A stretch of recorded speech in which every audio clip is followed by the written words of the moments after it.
A gathering of the tribe.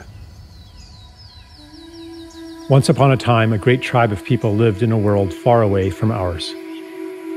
Whether far away in space or in time, or even outside of time, we do not know.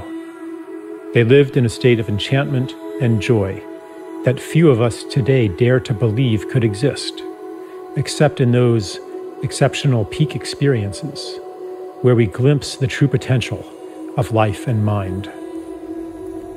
One day, the elders of the tribe called a meeting. They gathered around, and one of them spoke very solemnly.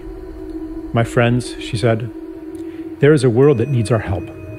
It is called Earth, and its fate hangs in the balance. Its humans have reached a critical point in their collective birthing, the same point our own planet was at 1 million years ago. And they will be stillborn without our help.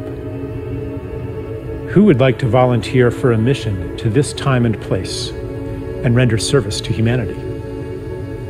"Tell us more about the mission," they asked. "It is no small thing. Our shaman will put you into a deep, deep trance, so complete that you will forget who you are. You will live a human life, and in the beginning, you will completely forget your origins. You will forget even our language and your own true name. You will be separated from the wonder and beauty of our world and from the love that bathes us all. You will miss it deeply, yet you will be unable to name what you are missing. You will remember the love and beauty that we know to be normal only as a longing in your heart. Your memory will take the form of an intuitive knowledge as you plunge into the painfully marred earth that a more beautiful world is possible. As you grow up in that world, your knowledge will be under constant assault. You will be told in a million ways that a world of destruction, violence, drudgery, anxiety, and degradation is normal. You may go through a time when you are completely alone, with no allies to affirm your knowledge of a more beautiful world. You may plunge into a depth of despair that we, in our world of light, cannot imagine. But no matter what, a spark of knowledge will never leave you. A memory of your true origin will be encoded in your DNA. That spark will lie within you, inextinguishable, until one day it is awakened. You see, even though you will feel, for a time, utterly alone, you will not be alone. We will send you assistance, help that you will experience as miraculous, experiences that you will describe as transcendent. These will fan that spark into a flame. For a few moments or hours or days, you will reawaken to the beauty and the joy that is meant to be. You will see it on Earth. For even though the planet and its people are deeply wounded, there is beauty there still, projected from past and future onto the present as a promise of what is possible and a reminder of what is real. After that glimpse, the flame may die down into an ember again as the routines of normal life there swallow you up. But after each awakening, they will seem less normal, and the story of that world will seem less real. The ember will glow brighter. When enough embers do that, they will all burst into flame together and sustain each other. Because remember, you will not be there alone. As you begin to awaken to your mission, you will meet others of our tribe. You will recognize them by your common purpose, values, and intuitions, and by the similarity of the paths you have walked. As the condition of the planet Earth reaches crisis proportions, your paths will cross more and more. The time of loneliness, the time of thinking you might be crazy, will be over.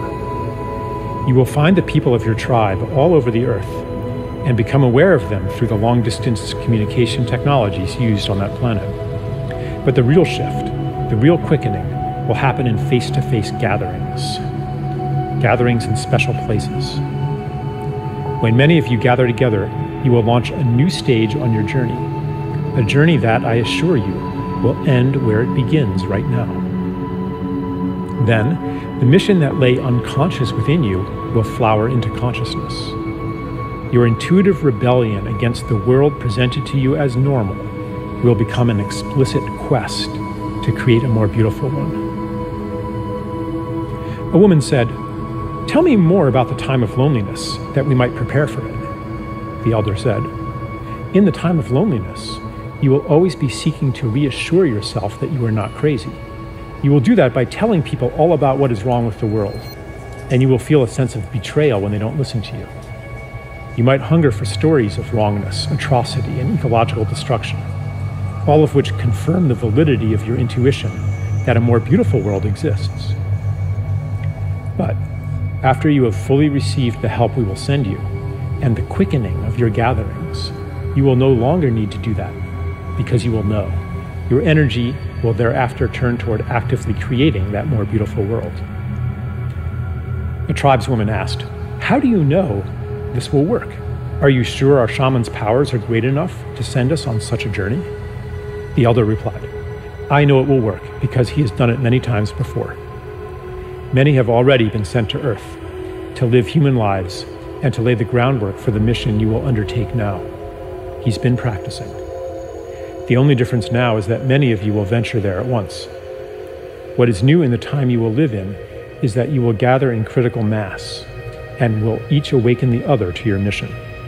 The heat you will generate will kindle the same spark that lies in every human being. For in truth, each one is from a tribe like ours. The whole galaxy and beyond is converging on Earth, for never before has a planet journeyed so far into separation and made it back again. Those of you who go will be part of a new step in cosmic evolution." A tribesman asked, "Is there a danger we will become lost in that world and never wake up from the shamanic trance? Is there a danger that the despair, the cynicism, the pain of separation will be so great that it will extinguish the spark of hope, the spark of our true selves in origin, and that we will be separated from our beloved ones forever?" The elder replied, "That is impossible. The more deeply you get lost, the more powerful the help we will send you. You might experience it at the time as a collapse of your personal world, the loss of everything important to you. Later, you will recognize the gift within it. We will never abandon you." Another man asked, "Is it possible that our mission will fail and that this planet Earth will perish?" The elder replied, "I will answer your question with a paradox. It is impossible that your mission will fail, yet its success hangs on your own actions. The fate of the world is in your hands. The key to this paradox lies within you, in the feeling you carry that each of your actions, even your personal secret struggles, has cosmic significance. You will know then, as you know now, that everything you do matters." There were no more questions. The volunteers gathered in a circle, and the shaman went to each one. The last thing each was aware of was the shaman blowing smoke in his or her face. They entered a deep trance and dreamed themselves into the world where we find ourselves today. Here we are. Yeah, here we are. Here we are.